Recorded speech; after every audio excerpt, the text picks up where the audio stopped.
Bapak Ibu Saudara yang dikasihi Tuhan, kita bersyukur untuk kesempatan yang Tuhan berikan, kemurahan Tuhan, kita ada sampai pagi hari ini. Amin. Nah, selamat datang di 1000 km Anyer Panarukan. Panarukan ini 1000 km yang Belanda bikin jalan Dandos. Jadi tadi saya tidak terlalu tangkap nama dari Bapak yang begitu bersemangat. Umur sudah berapa Pak? 73. Wah, saya belum 70.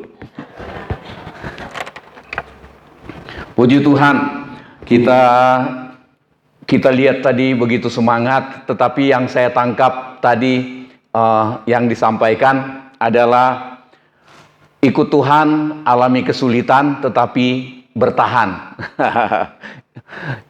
Sudah harus begitu, tidak boleh ditawar-tawar. Nah, puji Tuhan, pagi hari ini kita menjelang Paskah, menjelang penderitaan, sengsara Tuhan Yesus menuju ke salib, menuju ke Golgota. Nah, pagi ini saya angkat satu keadaan menjelang penderitaan atau di minggu-minggu penderitaan Tuhan Yesus sebelum sampai ke Golgota, sebelum sampai ke salib. Tema pagi ini saya taruh begini, menggunakan kesempatan untuk Tuhan. Ayatnya lebih dulu, Efesus 5 ayat 16, kita baca sama-sama. 1, 2, 3. Pergunakanlah waktu yang ada, karena hari-hari ini adalah jahat. Menggunakan waktu, menggunakan kesempatan yang Tuhan berikan kepada kita harus gunakan. Nah, bahasa Indonesia sehari-hari, Alkitab bahasa Indonesia sehari-hari katakan, gunakanlah sebaik-baiknya setiap kesempatan yang ada padamu. Maksudnya yang Tuhan berikan kepada kita. Kalau saudara kita sehat, ada juga yang agak sakit, tapi dia berjuang untuk tetap hadir. Tadi kita dengar kesaksian, untuk tetap hadir beribadah, dia gunakan kesempatan. Nah, apalagi kita yang sehat. Nah, saudara, cuma Tuhan dan kita yang tahu seringkali kita mampu membuat alasan yang kita bisa sampaikan ke orang, dan alasan yang cuma kita taruh di diri kita sendiri. Saya tidak mau berbuat karena apa? Dan seringkali yang berbahaya, kita sangka alasan kita itu benar, tetapi rupanya alasan itu palsu. Ini yang mengerikan. Ini yang membuat banyak orang Kristen tertipu jalannya. Itu sebabnya ayat yang ada di Amsal katakan, ada jalan yang disangka orang lurus tetapi ujungnya menuju maut. Nah, menggunakan kesempatan, gunakan sebaik-baiknya katanya kesempatan yang Tuhan berikan kepadamu, yang ada padamu. Kesehatan, apapun yang ada pada kita, itu kesempatan untuk kita gunakan, kesempatan kita gunakan untuk Tuhan dan juga untuk sesama tentunya. Nah, kita lihat ini satu kisah, saya kutip beberapa ayat di dalam Injil Yohanes pasal 12 ayat 1. Saya baca dengan cepat. Ayat 1, 6 hari sebelum Paskah, 6 hari sebelum Tuhan Yesus disalib, tentunya kita tahu itu, Yesus datang ke Betania, tempat tinggal Lazarus yang dibangkitkan Yesus dari antara orang mati. Ayat 2, di situ diadakan perjamuan untuk dia, dan Marta melayani, sedang salah seorang yang turut makan dengan Yesus adalah Lazarus yang dibangkitkan beberapa waktu lalu, atau mungkin beberapa bulan lalu atau tahun lalu. Nah, ayat 3, Maka Maria mengambil setengah kati minyak narwastu murni yang mahal harganya, lalu meminyaki kaki Yesus dan menyekanya dengan rambutnya, dan bau minyak semerbak di seluruh rumah itu. Ayat 4, tetapi Yudas Iskariot, seorang dari murid-murid Yesus yang akan segera menyerahkan dia, berkata, "Mengapa minyak narwastu ini tidak dijual 300 dinar dan uangnya diberikan kepada orang miskin?" Hal itu Yudas katakan bukan karena ia memperhatikan nasib orang miskin, melainkan karena ia adalah seorang pencuri. Ia sering mengambil uang yang disimpan dalam kas yang dipegangnya. Maka kata Yesus, "Biarkanlah dia melakukan hal ini mengingat hari penguburanku." Ayat-ayat yang kita baca, singkatnya, sederhananya, kisah ini adalah ketika Tuhan Yesus sedang dijamu makan, tiba-tiba Maria, saudaranya Lazarus, mengambil, dikatakan setengah kati minyak, dan Yudas tafsirkan harganya 300 dinar. Katanya mestinya dijual 300 dinar. Cukup banyak, tapi saya baca setengah kati itu kira-kira 3 on ya. Ya 0,3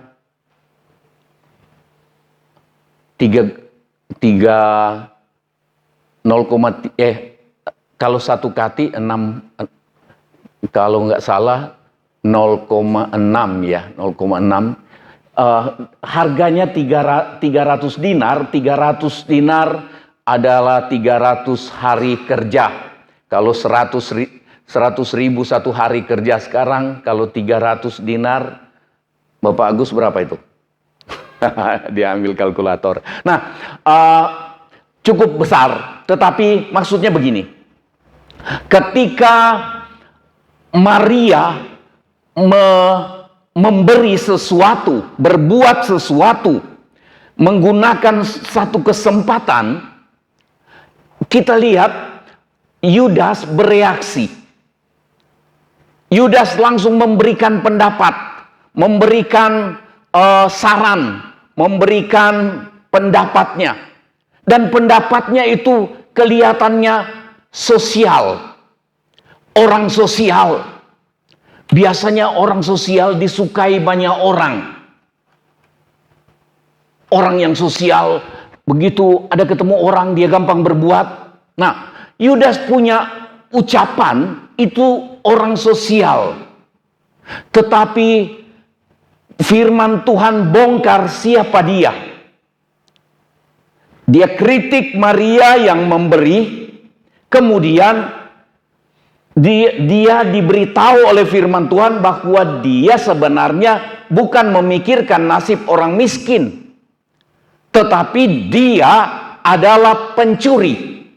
Mungkin pikiran dia, kalau minyak wangi ini diberikan di pundi-pundi, di kas yang dia pegang, nanti dia jual. Setelah dia jual, maka uang itu akan masuk kas yang dia pegang dan dia curi.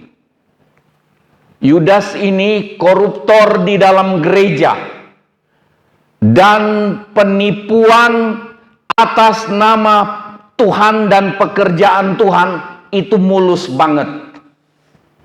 Sampai hari ini banyak orang berani bikin penyimpangan keuangan di dalam pelayanan. Tidak sedikit orang-orang yang terlibat dalam organisasi gereja bikin penyimpangan keuangan. Roh Yudas berlaku, berpengaruh terus sampai hari ini. Di kalangan gereja, kalau di kalangan pemerintahan, kita sudah lihat memang sudah kacau balau. Sudah tidak takut dengan Tuhan. Waktu menjabat, dipakai kitab suci, angkat, taruh di atas kepala. Sumpah, demi Allah, saya akan menjabat begini dan begini. Pakai sumpah. Tetapi ketika menjabat, dia tidak ada takut sedikit pun kepada Tuhan. Dia langgar. Roh Yudas terus terjadi sampai hari ini. Baik di kalangan gereja, kalangan pemimpin gereja, anggota gereja, sampai di kehidupan berbangsa dan bernegara. Itu terjadi, kita lihat. Nah, kemudian Tuhan Yesus bilang, biarkanlah Maria melakukan ini. Karena yang dia lakukan ini adalah persiapan untuk pemakamanku. Persiapan untuk penguburanku. Ada tulisan yang saya pernah baca, katakan ketika Tuhan Yesus disalibkan, bau minyak wangi, minyak narwastu murni yang mahal harganya, murni itu pasti mahal. Saya belum pernah pakai minyak wangi yang murni. Minyak wangi yang saya pakai 1 liter 100 berapa, Fani? 125 ya. 1 liter. Enggak 1 liter lah. Tetapi banyak. Itu dicampur alkohol. Belum pernah saya pakai minyak yang murni. Kalau saudara punya, bagi-bagi. Nah, tapi ini ada tulisan yang saya pernah baca bahwa ketika Tuhan Yesus disengsarakan dari Taman Getsemani, ditangkap, kemudian diadili dengan tidak adil sampai ke salib, bau minyak narwastu yang Maria taruh ke kakinya, digosok dengan rambut, itu orang sekitarnya Tuhan Yesus bisa cium bau itu. Mungkin mereka juga bisa cium darah yang tertumpah, tetapi bau minyak wangi itu harumnya mungkin bisa menutupi amisnya darah. Saya merenung ketika tadi malam sampai 12:30, saya merenung, saya bilang, ini saya merinding. Saya pikir sesuatu yang dibuat oleh seseorang dalam ketulusan hati kepada Tuhan itu berbau harum di tengah-tengah sadisnya tindakan orang terhadap Tuhan Yesus. Apa yang saudara dan saya tabur dalam ketulusan hati, itu sebabnya begitu beri dengan tulus. Saya tidak sedang menghimbau saudara untuk kumpul banyak uang supaya saya leluasa. Bukan, atau karena menjelang pasca kumpul dana, saya bukan khotbah arah ke sana. Tapi saudara, buat sesuatu dengan mata tertuju kepada Tuhan. Kita mau lihat ini. Melalui kisah ini saya ambil 2 hal. Yang pertama, kesempatan untuk persembahkan yang terbaik kepada Tuhan. Tadi dalam ayat yang ke-1 dikatakan beberapa hari sebelum Tuhan Yesus disalibkan. Saudara, Maria mungkin dia tidak tahu kalau beberapa hari lagi Tuhan Yesus akan disalibkan. Maria tidak tahu. Tetapi kedekatan dia dengan Tuhan, kepekaan dia yang dituntun dengan firman Tuhan, itu mampu tangkap, mendorong dia. Ada yang katakan bahwa sebenarnya minyak wangi ini dia siapkan untuk hari perkawinan dia.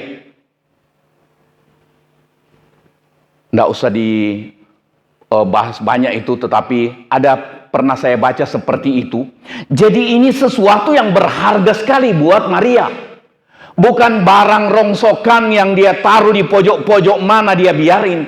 Dia simpan dengan penuh penghargaan. Berharga buat dia, bukan cuma mahalnya minyak wangi itu, tetapi itu dia simpan. Katanya ketika dia menikah, dia bisa patahkan tutup dari botol minyak wangi itu. Kemudian itu sebagai tanda untuk dia menjadi satu dengan suaminya. Entah seperti itu atau mungkin kurang tepat seperti itu, tapi kita tidak persoalkan itu. Tetapi itu sangat berharga bagi Maria. Dan itu yang dia persembahkan kepada Tuhan Yesus di waktu yang tepat. Tuhan Yesus terakhir kali mampir di sana sebelum dia menuju ke Getsemani dan ke salib. Sebelum dia masuk dalam penderitaan untuk penebusan saudara dan saya, Maria gunakan kesempatan itu. Coba lihat, mengapa Maria begitu peka tangkap? Ya, saya bikin catatan begini dulu. Beberapa hari sebelum Tuhan Yesus disalibkan, jika ditunda, mungkin tidak ada kesempatan berikutnya. Kalau Maria tunda, dia tidak akan bau Tuhan Yesus, bau wangi di tubuhnya Tuhan Yesus ketika di Getsemani, kemudian di pengadilannya Pilatus, pengadilan agama yang tidak adil itu, sampai ke salib, bukan bau minyak narwastunya Maria, tetapi karena Maria melakukan, dia gunakan kesempatan yang Tuhan berikan di hadapan dia gunakan. Kalau dia tunda, mungkin dia tidak akan pernah lakukan itu. Tidak ada kesempatan lagi. Dan itu biasanya diikuti dengan penyesalan. Saya pernah menyesal karena ada satu bapak tukang jual es di TK Aisyah di sini dulu, karena dulu Christine sekolah di TK Aisyah. Satu waktu saya tergerak sebenarnya untuk memberi ke bapak ini, tapi saya tunda. Uang saya pegang, ada, bukan banyak, tetapi saya tergerak untuk memberi, tapi saya tunda. Besoknya saya lihat bapak itu kok tidak ada. Saya belum tanya. 2 hari lagi kok tidak ada. Ketika sudah 3 hari atau 4 hari, saya tanya ke orang-orang lain yang jualan di dekat bapak itu. Biasa bapak itu jual es. Saya tanya, mana bapak yang jualan es? Sudah meninggal. Saya menyesal. Dan sampai hari ini tidak mungkin saya bisa isi kesempatan itu. Lewat. Kalau saudara dan saya, Tuhan beri kesempatan untuk berbuat sesuatu kepada Tuhan atau karena Tuhan, ketika kita tunda seringkali tidak pernah terjadi dan kita akan ada dalam penyesalan. Dan ketika kita sampai, kalau kita sama-sama masuk sorga, masih boleh masuk sorga. Kalau kita sama-sama nanti ada di sana, kita dengar Tuhan ungkapkan, sebenarnya waktu itu kalau engkau lakukan ini, yang terjadi adalah ini. Akibatnya hidupmu begini. Tetapi karena engkau tidak lakukan, maka kamu lihat yang terjadi begini dan akhir hidupmu seperti ini dan engkau ada dalam penyesalan. Saudara, ingat baik-baik. Kesempatan seringkali tidak datang kedua kali. Lakukan apa yang kita bisa lakukan yang terbaik bagi Tuhan dari hari ini. Ketika kita dengar firman ini. Nah, supaya kita tidak usah menyesal. Kemudian kesempatan Maria lakukan walaupun dicela oleh seorang murid, yaitu Yudas. Saya sudah jelaskan tadi ayat 4 itu, Yudas Iskariot, seorang dari murid Yesus, segera menyerahkan dia. Sudah, dia seorang murid Yesus yang segera menyerahkan Tuhan Yesus karena uang, dan dikatakan dia adalah pencuri. Dia yang kritik. Biasanya orang tukang kritik bagi orang yang memberi, orang bilang, terlalu banyak kamu kasih itu. Hati kita juga mulai bisi, terlalu banyak. Nggak usah. Saudara, saya mau katakan, lakukan apapun juga, lihat kepada Tuhan. Lihat kepada Tuhan. Nanti kita lihat itu sebentar. Tetapi Yudas, ayat 5. Mengapa minyak narwastu ini tidak dijual 300 dinar dan uangnya diberikan kepada orang-orang miskin? Tuhan Yesus jelaskan di dalam ayatnya yang ke-6, kalau saya tidak salah, dikatakan Tuhan Yesus bilang, dia mengatakan ini bukan karena dia peduli dengan orang miskin, tetapi karena dia adalah seorang pencuri. Ia sering mengambil uang yang disimpan dalam kas yang dipegangnya. Maling, koruptor. Saudara, hati-hati dengan sikap seperti ini. Kalau ada orang yang saudara lihat berbuat bagi Tuhan, berbuat untuk Tuhan, jangan sampai akal kita yang dipengaruhi dengan roh Yudas, kita mulai bilang, jangan. Coba kamu lihat YouTube ini. Khotbah itu, ulasan itu. Kalau Tuhan gerakan berbuat, buat saja. Yang penting tidak bertentangan dengan firman Tuhan. Supaya kita tidak usah menyesal. Dan supaya hidup kita berkenan kepada Tuhan. Karena setiap kesempatan yang Tuhan berikan kepada kita untuk berbuat apa, Tuhan akan minta pertanggungjawaban dari kita. Ini yang mengerikan. Ini mengerikan. Itu sebabnya Tuhan Yesus bilang yang selamat cuma sedikit. Cuma sedikit. Kenapa? Ada yang begitu kelihatan heboh, dia terlibat dalam pelayanan. Tetapi banyak kesempatan yang Tuhan beri untuk dia lakukan sesuatu, dia abaikan.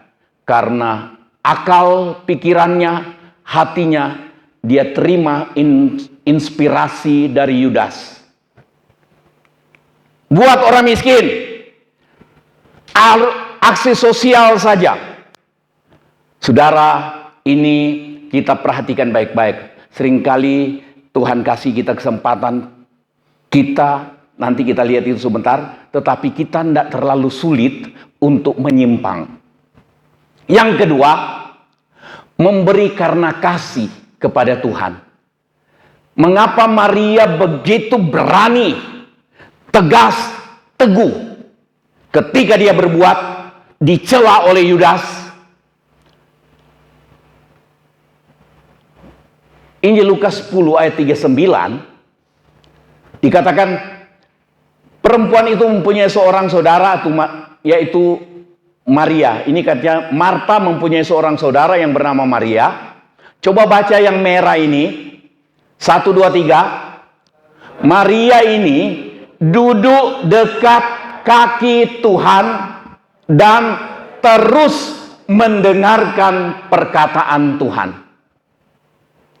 Duduk dekat kaki Tuhan dan terus mendengarkan perkataan Tuhan.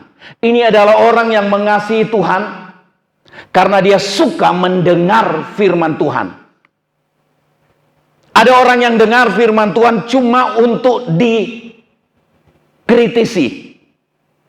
Akhirnya firman cuma sampai di otak, hendak tumbuh di dalam hati dan membuat orang ini, membuat kita bertumbuh dalam kasih kepada Tuhan.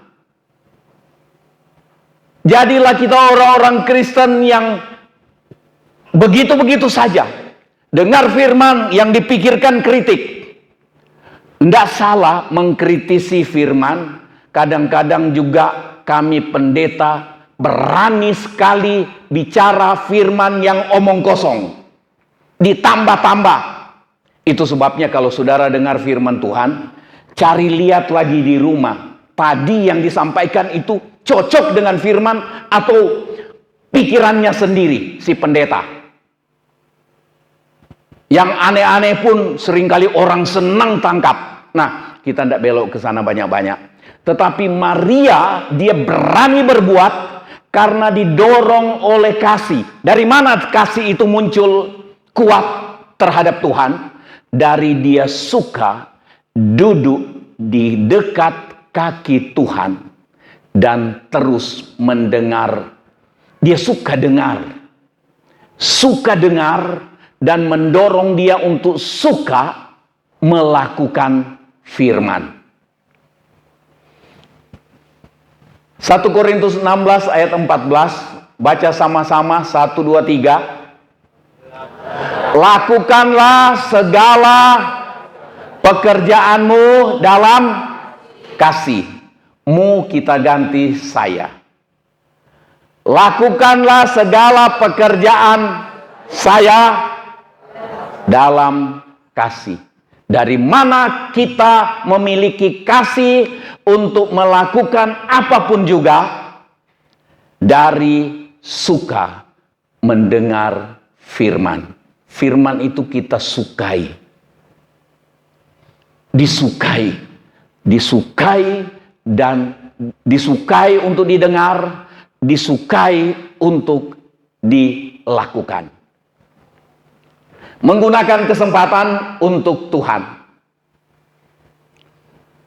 Kesempatan untuk persembahkan yang terbaik kepada Tuhan. Tidak menunda.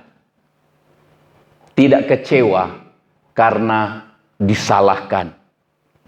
Saudara, kalau saudara berbuat sesuatu kemudian orang komen, seringkali kita jadi lemah. Seringkali kita jadi kecewa, tawar hati.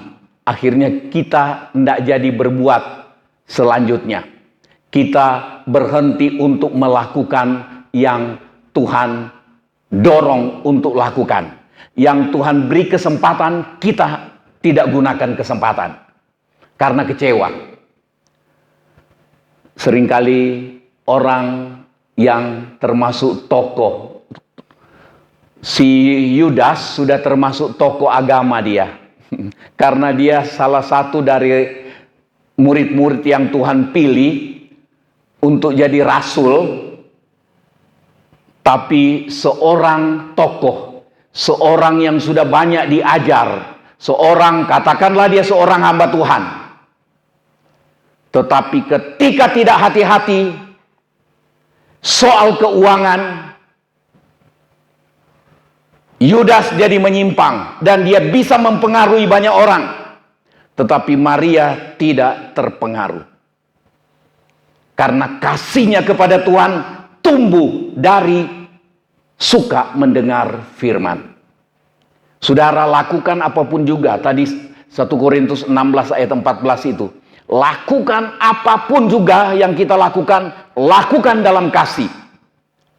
Tadi malam saya sampaikan ke pemuda remaja, di suratan Kolose katakan, apapun juga yang kamu lakukan, baik dengan perkataan maupun perbuatanmu, lakukan dalam nama Tuhan Yesus Kristus. Lakukan dalam kasih kepada Tuhan Yesus Kristus. Sehingga apa yang kita lakukan itu, kesempatan yang kita gunakan untuk lakukan sesuatu, itu benar dalam penilaian Tuhan. Maria tidak kecewa karena disalahkan.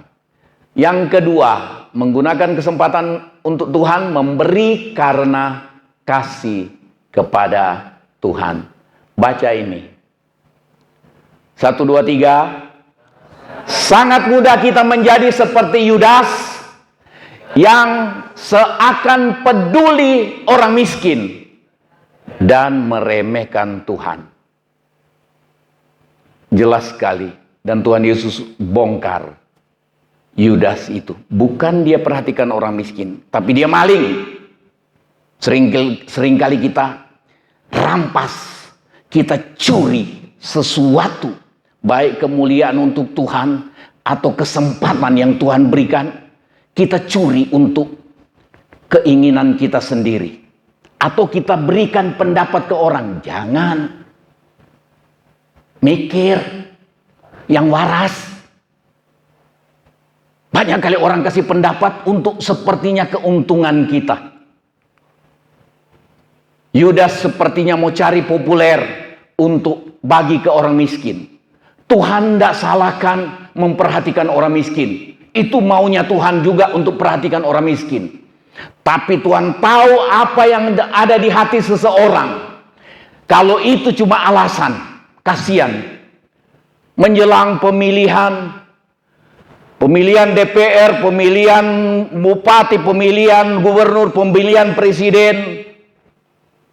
Oh, jual nama orang miskin, orang yang tidak mampu, jual itu untuk dapat jabatan untuk korupsi. Di gereja pun tidak beda-beda banget. Ini mengerikan. Tuhan tolong kita sambil kita merenung, Tuhan, pimpin saya untuk saya cinta Engkau dengan tulus. Sehingga apapun yang saya buat dalam pekerjaan Tuhan, buat di tengah keluarga, buat di tengah masyarakat, buat dalam pekerjaan yang Engkau percayakan aku tangani. Aku lakukan semua karena kasih kepada Engkau. Kasih kepada Tuhan. Tuhan Yesus katakan adalah kerelaan kita untuk tunduk kepada firman. Sangat mudah saya menjadi seperti Yudas yang seakan peduli orang miskin dan meremehkan Tuhan. Yang biru, baca sama-sama. 1, 2, 3. Cukup sukar untuk bersikap seperti Maria. Rela mempersembahkan yang terbaik. Tapi disalahkan oleh Yudas. Kita sama-sama berdiri. Betapa hatiku berterima kasih, Yesus.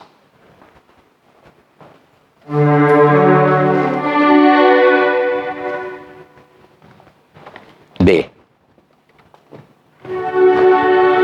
Betapa hatiku berterima kasih, Yesus. Kau mengasihiku,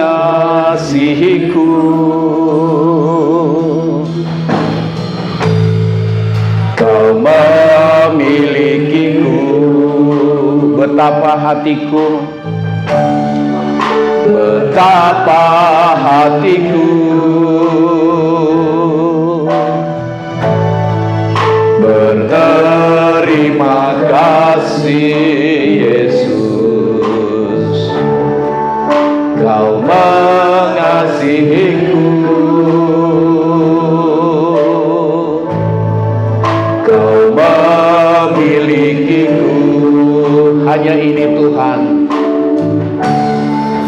hanya ini Tuhan persembahanku, segenap hidupku, jiwa dan ragaku.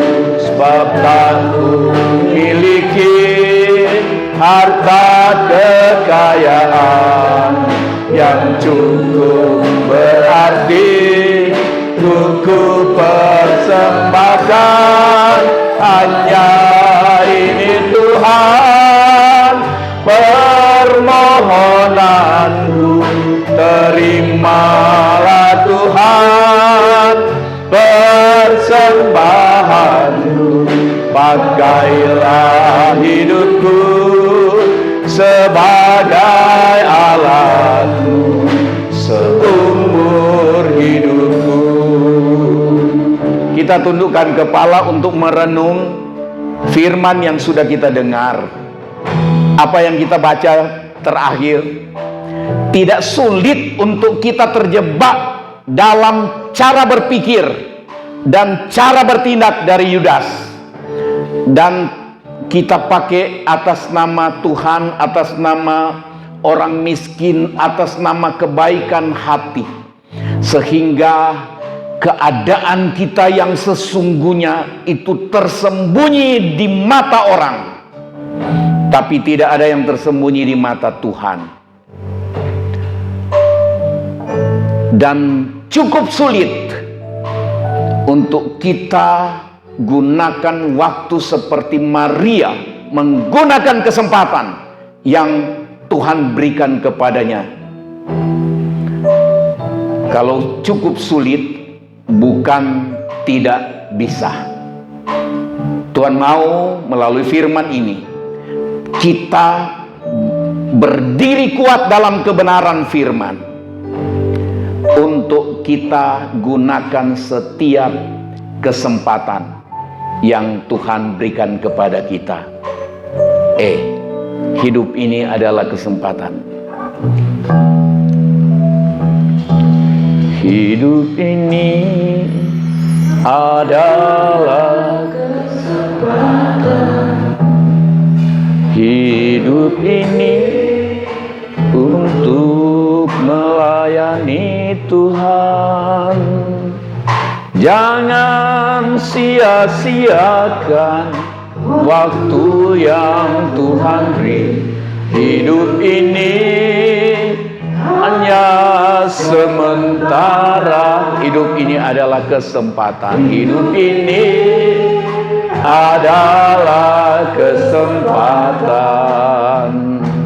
Hidup ini untuk melayani Tuhan. Jangan sia-siakan waktu yang Tuhan beri. Hidup ini harus sementara. Angkat tangan saudara. Oh Tuhan, pakailah hidupku selagi aku masih kuat. Ibu Nelvin datang ke depan untuk pimpin. Saatnya nanti ku tak berdaya lagi. Hidup ini sudah jadi berkat. Oh Tuhan, pakai hidup kami.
kami kehilangan kekuatan.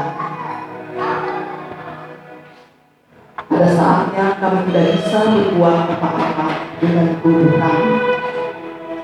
Tapi hari ini kami mendengar firman bahwa hari ini Tuhan masih beri kami kesempatan. Maria memberi waktu, kesempatan, dan mempergunakannya dengan baik, dengan perbuatan-perbuatan yang baik. Mengingatkan kepada kami bahwa hari ini Tuhan masih beri kami waktu, supaya kami juga dapat mempergunakan waktu yang ada dengan melakukan hal-hal yang baik, yang berkenan kepada Tuhan. Ada banyak hal-hal yang keliru lewat cara kami berpikir dan bertindak. Tapi hari ini firman Allah menerangi cara berpikir kami supaya lebih banyak bersyukur dengan waktu yang Tuhan beri. Ada banyak kali kami yang ada di tempat ini lebih banyak mengeluh daripada bersyukur. Hambamu menyampaikan firman-Mu dan sudah berhenti. Tapi biar Roh Kudus-Mu yang selalu mengingatkan kepada kami, supaya kami jangan berhenti melakukan hal-hal yang baik, yang berkenan kepada Tuhan. Menjauhkan diri dari hal-hal yang jahat, tapi selalu mendekatkan diri kepada Tuhan. Dan berusaha melakukan hal-hal yang baik dengan waktu dan kesempatan yang Tuhan beri kepada kami. Kami bersyukur kepada-Mu pada siang hari ini, bahwa Engkau mengasihi kami. Seberapa banyak harta yang Tuhan izinkan kami miliki, tidak akan pernah mampu untuk membalas kebaikan Tuhan. Kesehatan yang Tuhan beri juga kepada kami, tidak akan pernah mampu untuk membalas kebaikan Tuhan, selain kesetiaan yang Tuhan inginkan kepada kami. Terima kasih banyak. Seberapa banyak telinga yang mendengar kebenaran firman siang hari ini. Biar firman-Mu termenterai dalam hati kami. Dan itu akan kami lakukan setiap hari, baik untuk diri kami sendiri, untuk orang-orang yang kami kasihi yang ada di sekeliling kami, untuk keluarga kami, untuk siapapun kami bertemu. Hidup kami menjadi berkah. Terpujilah nama-Mu Tuhan. Kami sudah berdoa ucap syukur dan kami diberkati pada siang hari ini lewat firman-Mu. Berkati hamba-Mu yang sudah melayani kami dengan kebenaran firman-Mu. Buka banyak rahasia firman-Mu supaya kami umat-umat Tuhan mengerti bahwa jalan Tuhan sungguh indah dan harapan itu ada bagi kami. Terima kasih banyak Tuhan, kami sudah berdoa dalam nama Tuhan Yesus Kristus. Haleluya. Amin.